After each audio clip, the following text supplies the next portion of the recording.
You're listening to the AFTERBUZZ TV network, now the largest new media platform on the web, and your #1 source for after-show entertainment. Very good, Gene Johnson.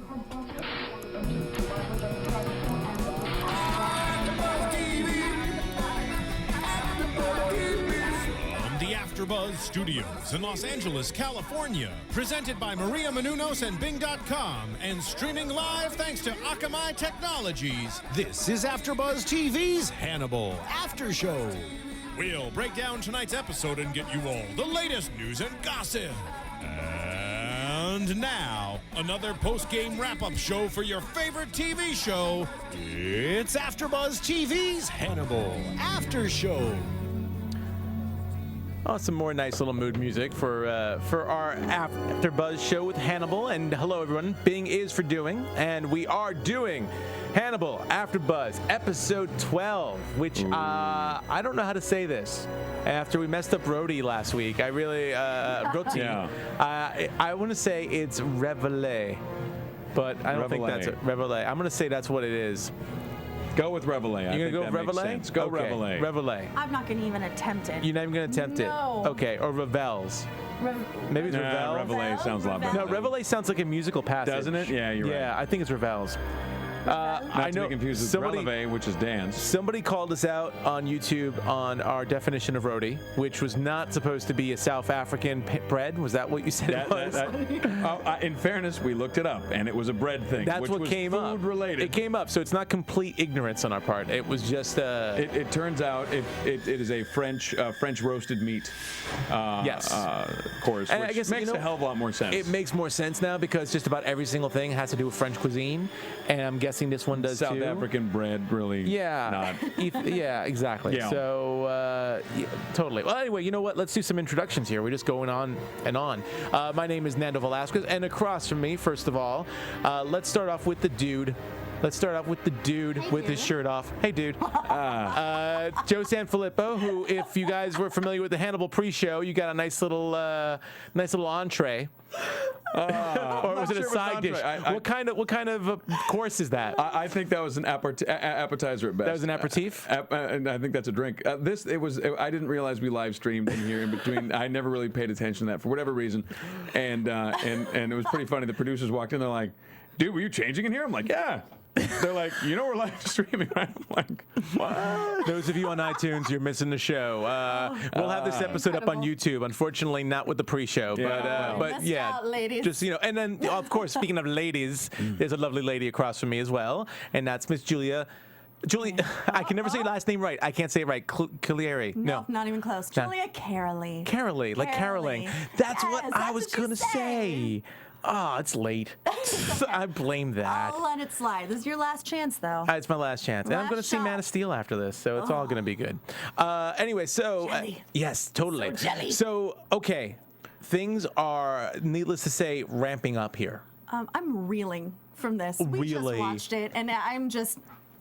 I'm beside myself. We were watching the episode. It was like 2 minutes left. We see Abigail and Hannibal, and then our producer engineer Steve Lemieux walks in just to see if we're on time. We were like, "Get out! Get out! Get out!" We're screaming at him to get out because we're just like so entranced by the final 2 minutes of this episode. It was so amazing. We finally get to see Hannibal. I mean, like you really get to see him for the very first time. We get to find out his motive, and you know what? It's just as crazy and far-fetched as we imagined. Yeah. It's just curiosity.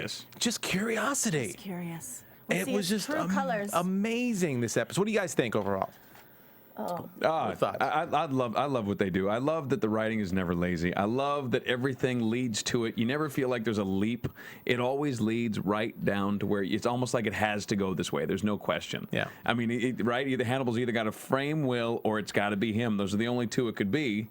Well, if you take Abigail out of the picture, and Abigail's not really up to all the stuff that went on, so I just love that. I love brilliant writing, and it just makes me so happy. This is the epitome of brilliant writing, this show. Yeah. It truly is. I just love how, I mean, at all times, I am at the edge of my seat. At all times, I have chills going for some reason or another.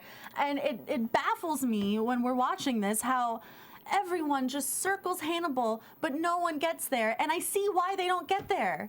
Oh, it makes so much sense why they don't get there, but us as audience members are like, guys, don't you see it? Well, Killing me. this definitely feels like we're finally getting the main course, so to speak. Oh, we didn't even look up what this thing means, right? Yeah, it is a. There seems to be some mishy-mushy on this, whether or not we're getting this right, but it's.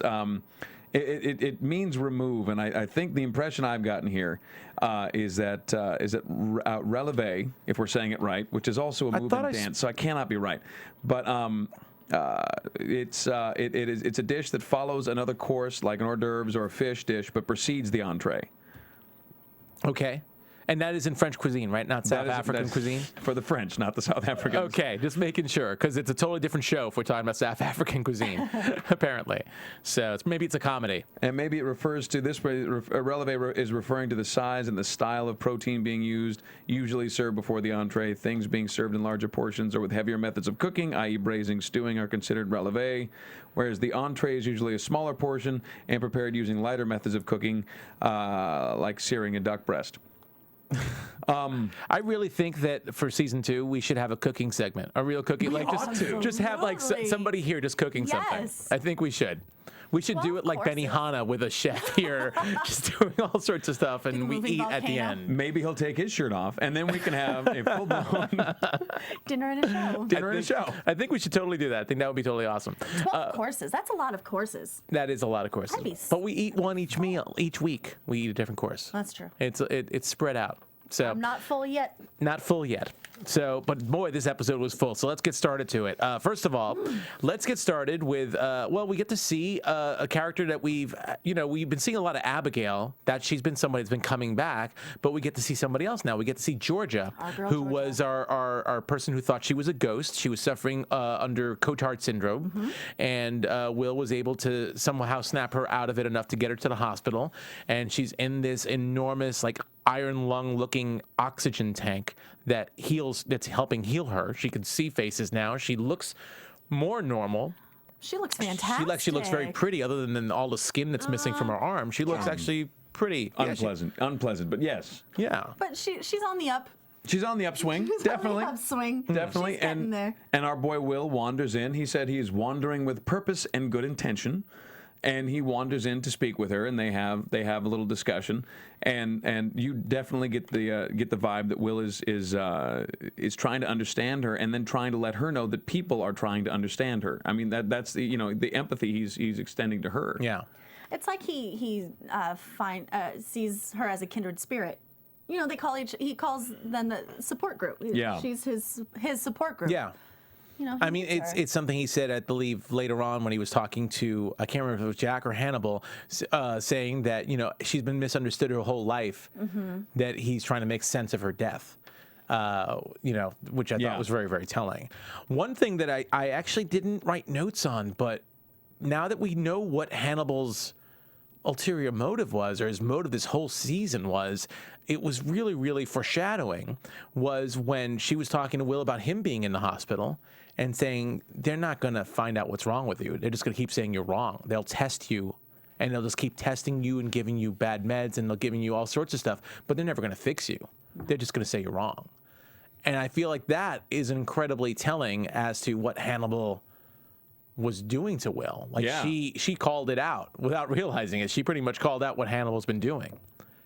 Well, yeah, he ain't gonna fix you because he's curious what you're gonna do. Exactly. I hope you have good insurance. I like that. I hope you have good insurance. Quip in there. I hope you have a good lawyer, Will. Well, we'll get into that later. But yeah. So, and also interesting, of course, she doesn't want to remember what she did, and also she actually said that she dreamed everything was a dream to her. But in her dream, she dreamed that Will killed Dr. Sutcliffe, only she couldn't see his face, which clued into Will that started Will on this journey as to trying to figure out what's going on with Dr. Sutcliffe, that maybe Georgia didn't kill him. Well, right, and I don't think he thought Georgia killed him in the first place. No, I don't think so, but I think he realized that she witnessed the killer. Yeah, she exactly. Well, I think he knew that, right? That she obviously couldn't see the faces, and we talked about that a couple weeks ago. Hannibal being so comfortable walking past her because he understood her mental illness, and then he's fishing with Will a little bit. So how's she recovering? How's that going? and Will doesn't have any. Obviously, there's no. He's guileless with Hannibal. Yeah. And so that pretty much sealed her death warrant there. Mm-hmm. What a brutal way to go. I know. mean, how did you put it? You said that is a. What did I say? You I was said so caught up in nightmare it. number. What would nightmare scenario? No. It's my worst nightmare. Worst nightmare. Without a doubt. That would be my absolute worst nightmare. First of all, being trapped in a coffin. Stuck. A glass coffin, but Yeah. a coffin all the same. And then a giant bellowing pillar of fire coming up from my legs. Stuck and cooked, man. Flambe. I mean, really, like in an oven, pretty much. And like, there's no way out. There's nowhere to go, and the pain on every single That nerve. singular hand come through Oh there. yeah, Oh, very, very horrible death. Horrible death. I think that could be, for me, the most unsettling one we've seen yet. And we've seen some pretty gruesome things on this show. Oh yeah, absolutely. But that one really that struck a chord. And with also, me, guys. may I just say, so heartless. I mean, like not like Hannibal's been killing people that deserve it this whole time, but I mean, poor girl. I mean, after what she's been through. There's been a personal factor in the way he kills everyone, a little bit of artistry, a little bit of care, and a little TLC for each murder. This was just covering his tracks. This was Yeah. there was an ugliness and a bluntness to this that we've come to expect more from you, Hannibal. We've come to expect a certain panache, a finesse when you kill. But this was Well, in comparison to, remember when they had the montage where he had the business cards and they showed that one flashback of that guy treating Hannibal a little kind of jerky. Yeah.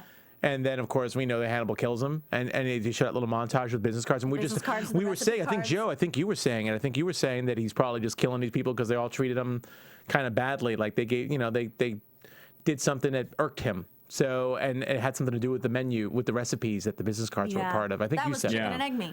Was that chicken? That was chicken Was that egg chicken me. and egg me That was not Braswell? me. Here, That it was not me. That was chicken wrong, and egg Joe. me. Chicken. Oh, by the way, Chicken and Egg Me Braswell. If he's listening, he's working in New York. I just want to keep using air quotes every week when he's not here. Man. He'll be here next week. I Yes, promise. Absolutely. Yeah. So anyway, This killing seemed a little bit like more of like a punishment for seeing him, whereas some of them, like I said, had some panache and finesse and artistry, and this one was a punishment.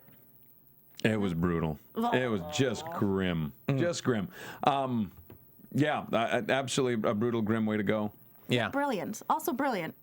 But of course, this whole thing sets Will off when Will has a dream, which of course was the big moment of the night for you. Because you were screaming at that. Our guy Flippo had a major freak out. Major meltdown, major. That Worse was than the shirt intense. getting taken off in the cameras and not realizing it. When you film the dead people with that style of camera where they move a little bit wrong, just enough to make my skin crawl and make me want to just crawl out of. I can't handle it. Like creep cam, whatever you want to call it. They did it in the Sarah Michelle Gellar movies. The Ring? The Ring. They did it, and Yeah. they did they did it in that one. They did it in The Ring a lot. Yeah, And a lot. a lot.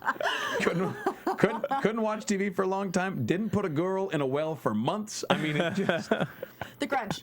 The Grudge. The Grudge. Grudge. That's what it Same was, one. yeah. It's that just like that. It doesn't quite move right. Yeah. And I lose my mind. Yeah, you were pretty vocal. My notes actually say, "Oh, Georgia appears," and Flippo freaks out. Goosebumps. I don't know if you guys in the pre-show noticed. He still had a couple of them on, I think, in that pre-show. So, anyway, excuse me, guys. I'm so sorry, universe. That's nothing like a pale man standing in front of a camera. And I just want to, you know what? Let's take a moment while we to digress away from the video feed that we have here. For those of you who listen to us on audio by iTunes, just to try and ground ourselves. If you're listening to us on iTunes, we'd love it if you're subscribed to us. Please rate us, and also, hey, give us some comments. We love comments. I think Flippo, you got a really good comment this week from somebody. I got to do a tickety and shout out. Someone said you were the best. They loved all of us, but they seem to love you more. You got to shout out. I don't blame them. I love me too. I'm awesome. Yeah, I figured you'd say that, so I figured you would. So yeah, so please rate us, write down some comments, and tell a friend, because you want to share Flippo with everyone, just like he likes to share his shirt off. Oh yes. Yeah. With the world, He's sharing with the all internet. extra Hello, pieces. internet. So yeah. Gee, I hope no one's listening to the interwebs. Let me take my clothes off.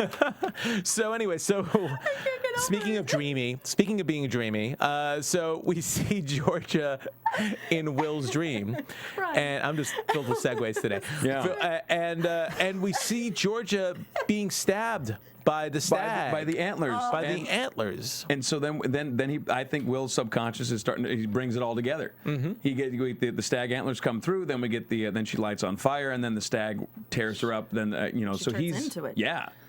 Well, I think the stag And she tore her keeps up. on saying, "Do you see? Do you see now? Do you see? Do you see?" It's And all he then figures right it there. out. And he Like a little light bulb. Well, absolutely. So finally, we're seeing a connection, and of course, Will's the only one that sees it right now. He goes in, of course, to Zeller and over to the tech guys, and they don't believe him, but he's connecting all the Hobbs murders with the copycat murders. Well, that's one thing I liked about one of the things I liked about this episode. We got to see our guy Aaron Abrams and Scott Thompson get to do a lot more investigating this week. And Scott Thompson was he was funny? He's always funny. He's always funny, but this was a little more Kids in the They had a Hall-esque. fun little quippy moment, the two of them. Yeah. Yeah, they got their cracking me little. up. You know that they were kind of like, do you think they're going to let us get away with it? All right, let's do it. Let's see what they do. Try it. Maybe they'll put it in. And that was awesome. That was, I think it's fun to involve more of the crew. Where's Beverly on jury duty? Get her off. It was nice to see them get a little extra, little more to do. That was cool. But Yeah. Will is so close now. He's so close, but he just doesn't have his finger on it yet. He now knows that there's a copycat. Right. Right? And he even says there's a copycat. I don't know exactly how. Well, he knew there was a copycat, but now he's saying that the copycat did it, all of it. He's connecting all All the of it. murders, Yes, right? yes, They were yes, all all separate, of it. and they had suspects for all of them, but they've all conveniently been killed. And so he's starting to draw it all together. But then we have a leap of Will logic. I'm going to go get Abigail, and I'm going to take her to Wisconsin, or I'm sorry, Minnesota, and we're gonna go to the cabin. Okay, you got it drawn together. Everything's good. Why you get on an airplane? Why? Well, yeah. Well, what I was going to say is, I mean, Will's known for making jumps. And these, Zeller and I don't know, I can't remember the name of Thompson's character because we haven't referred to him in weeks. But the doctors, the tech guys, they're supposed to make educated guesses based on logic. Will is not logical right now, but he figures this stuff out. He's great. He's got a brilliant his mind doesn't work that way. Exactly. He doesn't have a scientific mentality. So in a way, it makes sense for him to make really crazy jumps, like let's go take Abigail on a trip. I hate to say that, but it kind of makes sense. He knows there's a connection there because he was with Abigail. Because whoever this copycat killer was has a connection to Hobbs from way back when they had that first murder with the stag out in the field. Mm-hmm. And then when he's with Abigail, he realized now those are connected as well. So he's got to try and figure all that out. And he tells Jack, and Jack goes on his own investigation as well.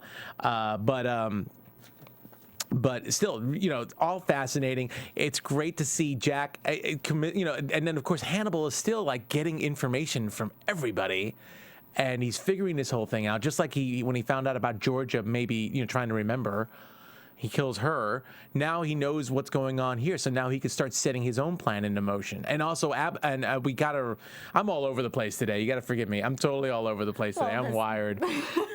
Joe's shirt does that to me. But If only I'd worn my clothes. I'm deflecting, but I've ruined everything. this is a good one. Braswell, we need you. But I didn't even write up in our topics. We need to talk about your girl Gillian Anderson. Who's not a figment of his imagination. Sorry, Flippo, your prediction. Wah wah. Every now and then I'm spectacularly wrong, like not knowing there was a camera in here. That was one. Also, last week I predicted that Hannibal's psychiatrist was maybe a figment of his imagination and didn't exist, and it was all. But she seemed pretty darn real when Jack went to her office. So Yeah.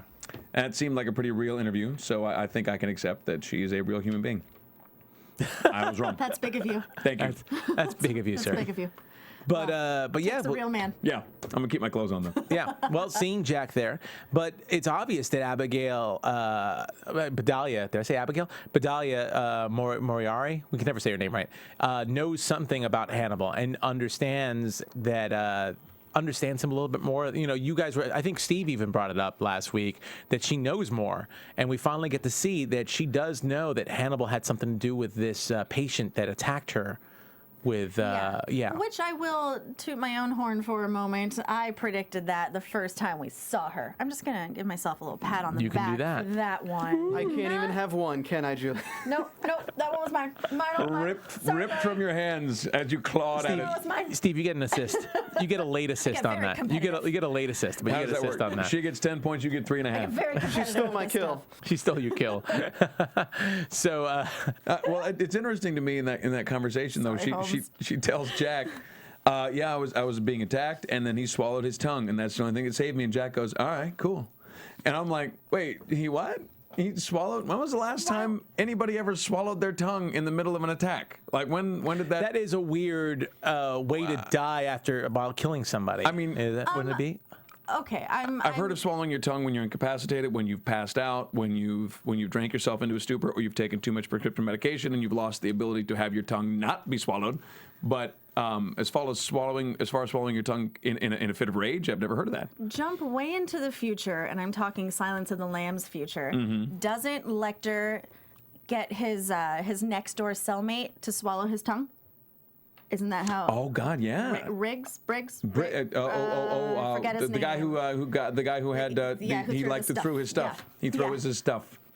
He gets him to swallow his tongue, and that's how he dies. I hope you're right, because we'll have comments if you're wrong. But I think I'm right. I've seen that movie Okay. many times. I'll give it to you. We'll give it to you on that one. So Tell me if I'm wrong. you already have 10 points, so you're ahead of the game. yeah, I mean, Steve can't even catch. He's only got 3.5. He's only got Don't three worry. and a half. He's got to do a lot of catching up. competitive guys. Yeah, totally. Racing. So It seems to be, a little thing that he does. So clearly, Hannibal, at one point or another, gave this patient to his psychiatrist, and then the patient attacked her, and then Hannibal obviously handled the patient. yeah. However, And as far as we know, he said it later on, for curiosity. yeah, he far as probably sent him over there to see what would happen. Yeah, exactly. Just to be curious to see how it would be handled, but he was there to, I guess, save her. Yeah. And don't forget also, I think I called this from last week's episode when he sent Will over to get Eddie Izzard's character, Dr. Gideon, Dr. Gideon. Abel Gideon. Yeah, when he sent him over there, and Will got to kill Gideon in front of Alana. Like Alana looks out the window. It was a very similar situation that I figured sounded like what probably happened between Bedelia and Hannibal.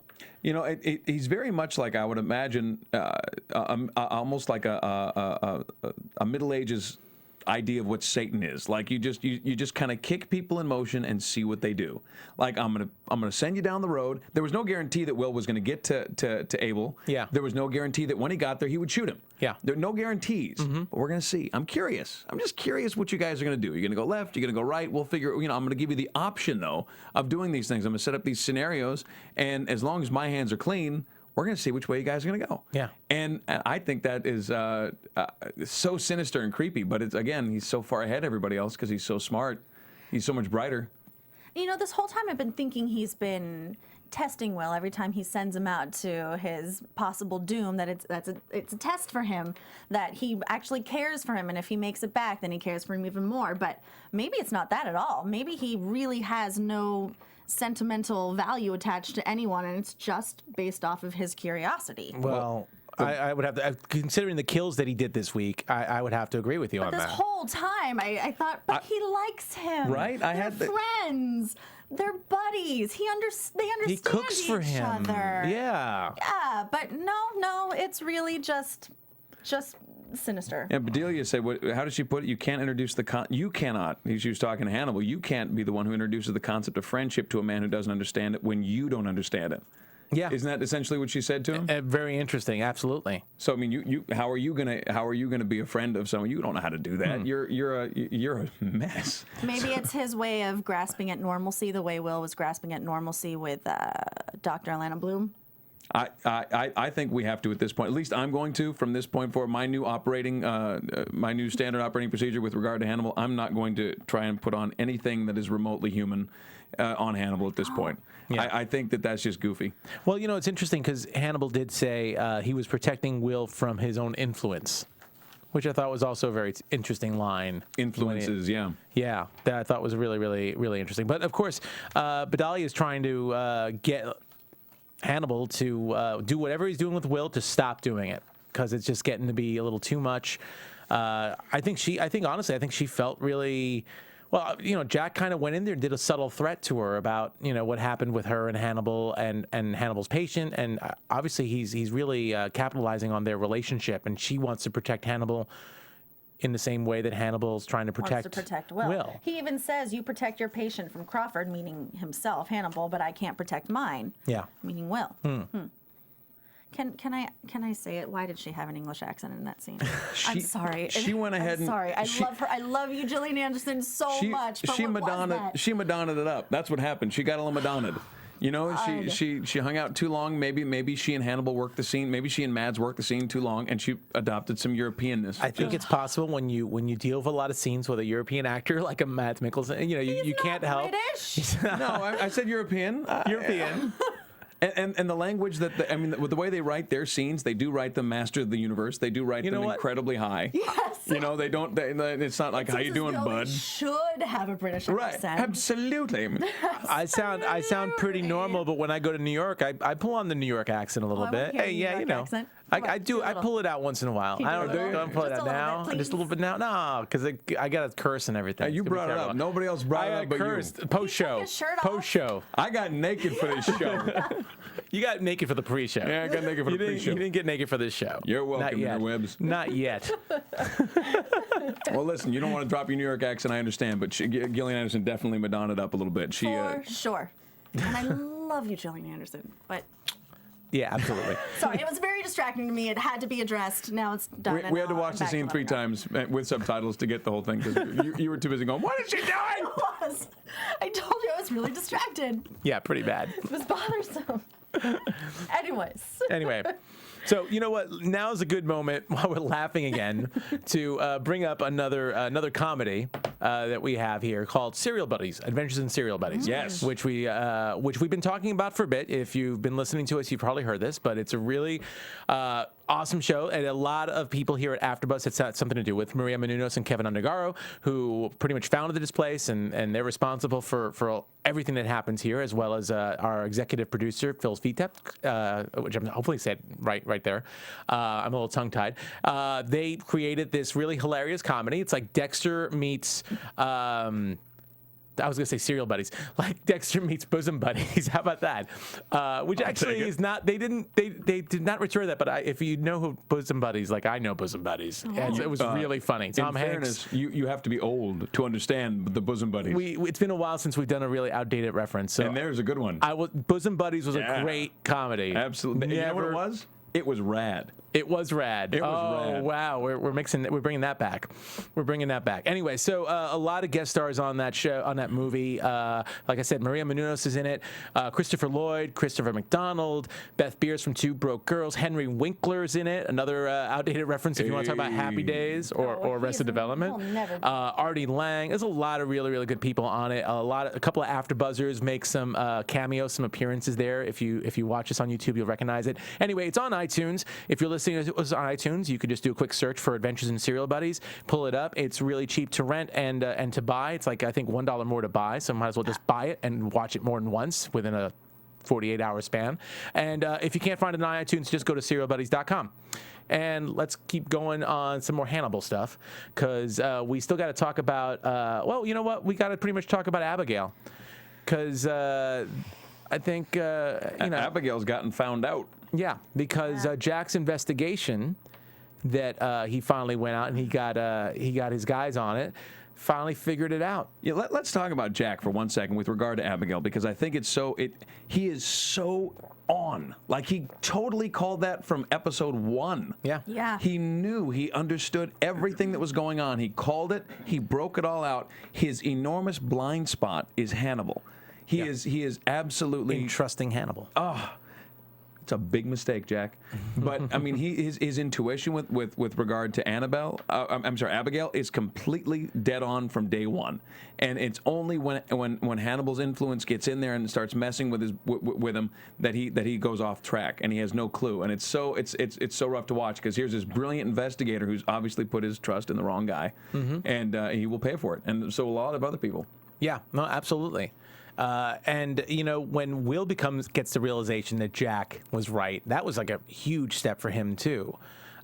During his little dream sequence with Abigail in the hunting lodge, right before he dream killed her, which was a beautiful scene. And and that was another shocking scene. We actually all believed he dream killed her. You're right. that he killed her. Oh. But don't worry, Hannibal will real kill her, and Will be blamed for it. Yeah.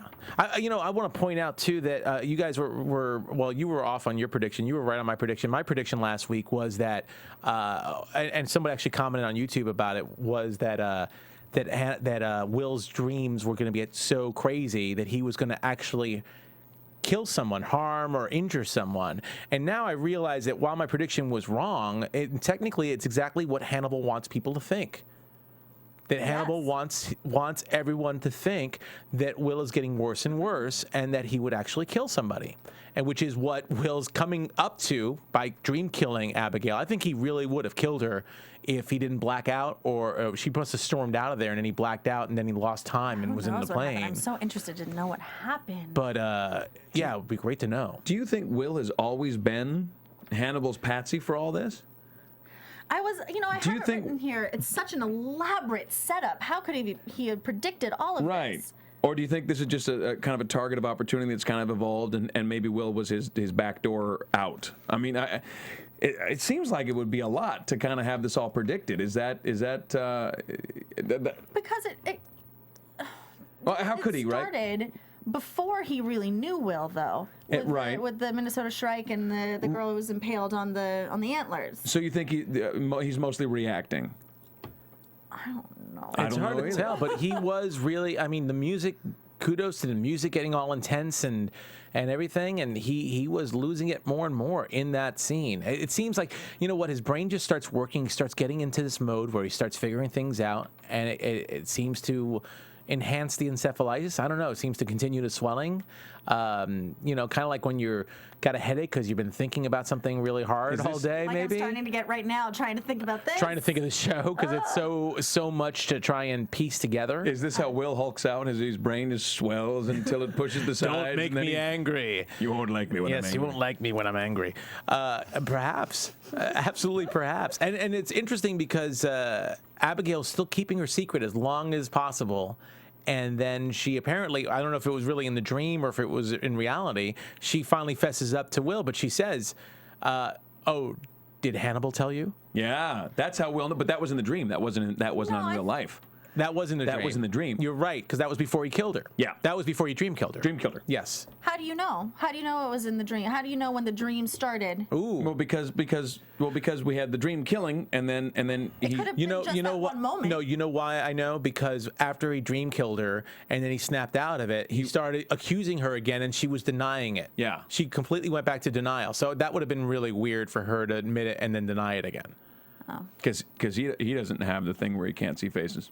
That whole, yeah, that's true. But I could totally understand why you'd be confused by that. But that seems to be what was telling. And then she must have stormed out because she just knew Will was just going crazy. The whole line, or the whole series of lines of stalking versus luring, hunting was that versus good? fishing. I love that. I love that too. That's sort of like the crux of this entire season, Yeah. it seems. Yeah. Are you fishing or are you luring? Or no, I'm sorry. Are you hunting or are you fishing? And Yeah, hunting or you're fishing. And you Stalking or luring. stalking or luring. Oh, so good. Oh, brilliant. That's Brilliant some writing. SAT action right there. Fishing is to hunting as Yes, luring is to stuff. Yes. I'm not sure if that translates. I'm not an English major, but it might. So if that was to be, they're so good at having one scene with two characters, the words that are said in that scene relate to something completely different in the show. So would you say Hannibal is fishing or hunting? Hannibal is hunting. I think Hannibal's a hunter. You think he's a hunter? I think so. Definite hunter. So you don't think he's been fishing, or because I mean the way he's playing these baits and everything, I almost feel like he is. I would almost say he's using lures. Yeah, we could argue that Hannibal's an omnivore. He will eat, he will fish, he will hunt. Anything to satisfy his curiosity. I suppose. That scene with him and Abigail was the most honest. Well, we didn't talk about this yet. We haven't talked about Freddy and Abigail's action, because Freddy and Abigail have a little bit of an interesting thing going on. Yeah. Freddy Lourdes, I do always find it interesting when a show creates a completely amoral character that has, you remember Freddy Lourdes, set that local cop up. He got his head blown off right in front of her. Didn't bother her at all. She didn't lose an inch of sleep over that. Yeah. But now she's figuring out some stuff about Abigail and she's got some real opinions about it. It seems like she's not growing a conscience, but it seems like she has an opinion. She has a feeling that she doesn't like it. Mm-hmm. Absolutely. And it's just interesting. It's just interesting to see the way she works. Like you said, from going from pretty much holding a guy, trying to keep him alive while his organs are Pretty much being unfazed. held, and she's totally unfazed, to being back to regular Freddy, who's just in it for herself a little bit, just trying to make money, and just the fact that she thinks Will is this killer too. She adds to all of this dissension that it seems like Will's going to get as a result of everything that happens this episode. So, Freddy's got more of a part to play, too. She wasn't in it this much in this week's episode, but she's going to be around. Absolutely. Yeah, to help crucify Will while he's running around. She has it out for Will. She really does. So here's an interesting question, because whenever a show ends the way this one did today, I got to ask, do you think Abigail is dead? Because we did not see him kill her. And that would have been really, really telling if he did. We did not see him kill her. He did say, He did I'm apologize. sorry I couldn't protect you in this life. Yes. Oh, I don't know. I'm grappling with it. I mean, I would have to assume he killed her, but whenever they don't show a death, you kind of have to think there's room for an escape. It makes perfect sense for him to kill her. Mm-hmm. I mean, it's just what he would do, cover his tracks. She knows everything. He confessed that he's. But he feels like he's her father, and I know he killed Georgia for earlier in the episode, who was another innocent, because she kind of knew. But this is what we were saying earlier. We like to pretend he has emotional and sentimental attachments to people, like we thought he had with Will, Mm-hmm. like we're assuming he has with Abigail. But I don't think he does. Yeah. What do you think, Joe? I see you pondering. I can't help but feel that the only reason we would question whether or not he's going to kill Abigail is because it's TV.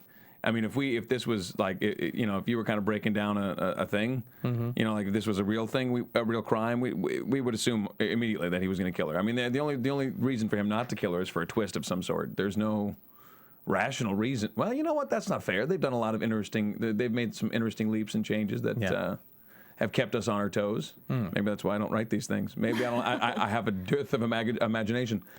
I think she's dead. I think he's going to kill her. Okay.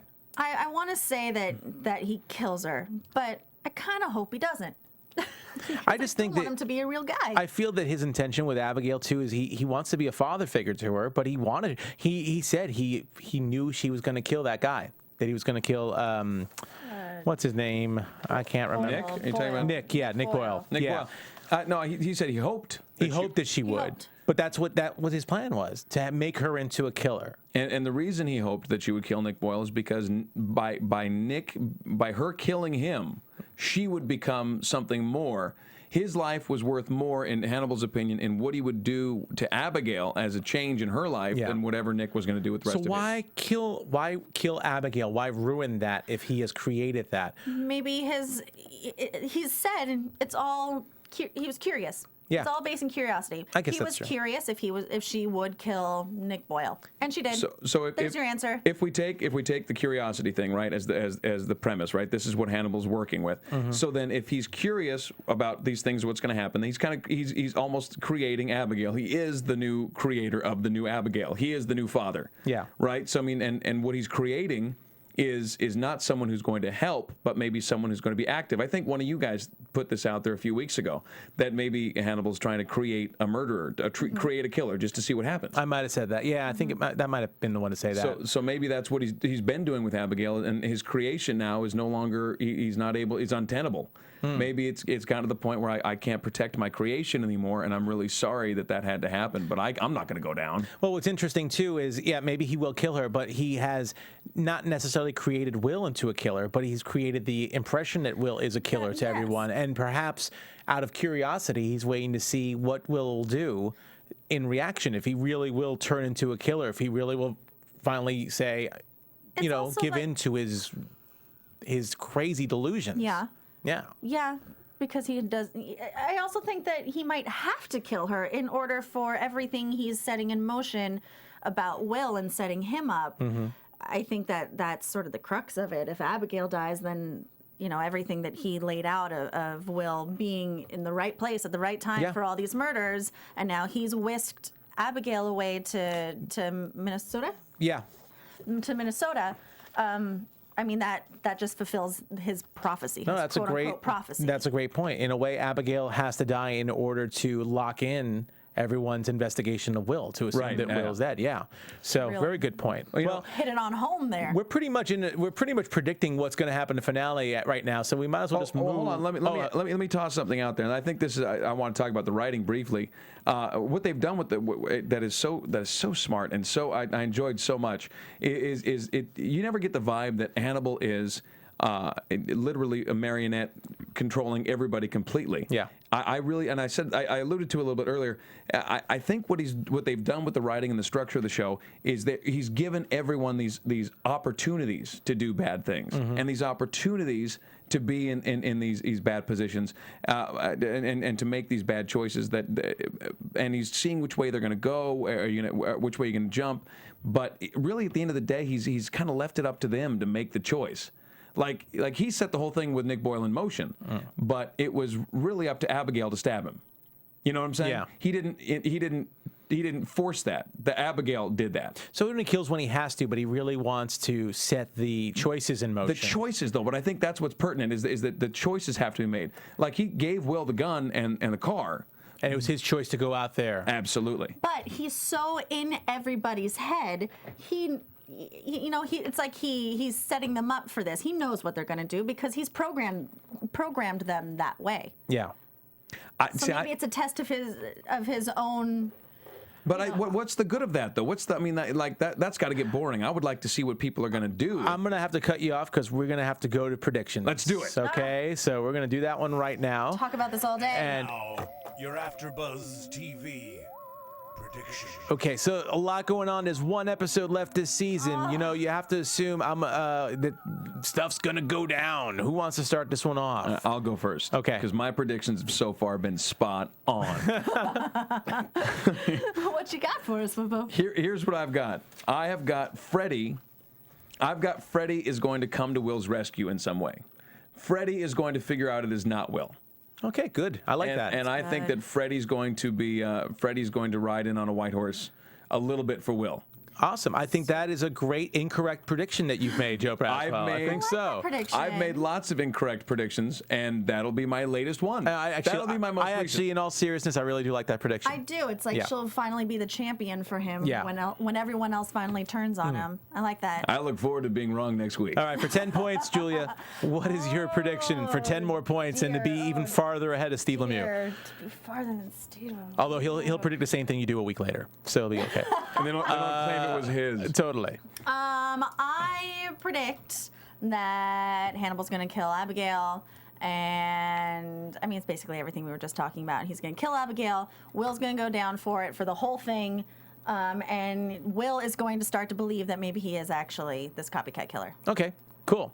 I am going to predict someone's got to die.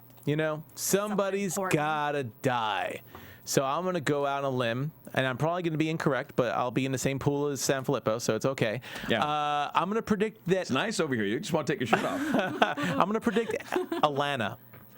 You think Alana Bloom's going to get whacked? No, you know what? I changed that. Gillian Anderson. She's going to die. She's gonna want to pull the blow the whistle. She's already dead. She's already dead. So really no loss for me. I'm gonna change it. Alana will still need a love interest next season. I'm gonna say it's gonna be Dr. Beliadis. Yeah. Hannibal's going to manipulate Will into killing Abigail. For 3 points. For 3 points. For 3 points, Steven's going for that one. There we go. We got him for 3 points. Is that the most you can get now? All right, 10 points. 10 points. All right, so hey, Joe, where can we find you? You can find me on the Twitters at Joe Flippo, JoeFlipo, and you can also find me here Sunday night. We're doing Mad Men, Joe Braswell and myself, and not this week, but the following week we have our enormous Mad Men finale. If you are a Mad Men fan, we are going to have some amazing guests at the John Lovitz Theater at Universal, and we're going to have some impressive people from the show and some cast members from the show. So if you guys would like to come check that out, check us out on the AfterBuzz website. You can get tickets at John Lovitz or on our site. And like I said, if you were into Mad Men and you're going to be in the LA area that not this coming weekend but the weekend after, you should be there. That's a mouthful. And Julia, where can we find you? I'll be there. Find me on Twitter, Julia Cearley, JuliaCearley. And I'm on a bunch of other shows here, but you can find me at Nando Vel on Twitter. Thanks so much, everybody. Tune in next week for the finale for Hannibal. Thanks a lot. From Bing.com, executive producers Maria Menounos, Kevin Undergaro, Phil Svitek, and the entire AfterBuzz TV staff, we would like to thank you for listening to the AfterBuzz TV network. To watch or listen to other after shows and post comments or questions, be sure to visit AfterBuzzTV.com. I'm Sir Richard Wentworth, and this has been a presentation of AfterBuzz TV. See you later. The views expressed herein are those of the hosts only and not necessarily reflect the views of AfterBuzz TV or its owners or principals.